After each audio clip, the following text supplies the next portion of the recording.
Hi hello നമസ്കാരം. പുതിയൊരു വീഡിയോയിലേക്ക് എല്ലാവർക്കും സ്വാഗതം. അപ്പോൾ ഇന്ന് നമുക്ക് മക്രോണി ഉണ്ടാക്കാം. ആവശ്യമുള്ള വെള്ളം വെച്ചു. വെള്ളം തിളച്ചപ്പോൾ അതിനകത്തേക്ക് നമ്മൾ മക്രോണി തട്ടിയിട്ടു. ഇനി അതിലേക്ക് നമ്മൾ ആവശ്യമുള്ള ഉപ്പ് ചേർക്കും. പിന്നെ കുറച്ച് എണ്ണ കൂടി ചേർക്കും. പിന്നെ അതിന് ശേഷം നമ്മളിത് വെന്തതിന് ശേഷം ഒരു പാത്രത്തിലേക്ക് വെള്ളം തോരാനായിട്ട് വെച്ചു. അടുത്ത ഒരു പാത്രം എടുത്തു. അതിനകത്തേക്ക് നമ്മൾ ബട്ടർ ഇട്ടു. അതിനകത്തേക്ക് നമ്മളൊരു കുറച്ച് വെളുത്തുള്ളി, ഒരു 4-5 വെളുത്തുള്ളി ഉണ്ട്, അത് മൂക്കാനായിട്ട് ഇട്ടു.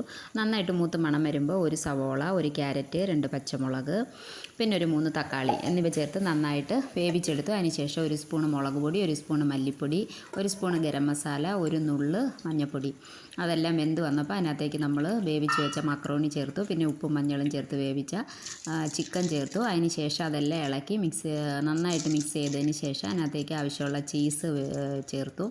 ഒരു 3 സ്ലൈസ് ചീസ് ഞാൻ ചേർത്തിരുന്നു. പിന്നെ അത് അപ്പോഴത്തേന് വെന്ത് ചീസൊക്കെ നന്നായിട്ട് മെൽറ്റായി.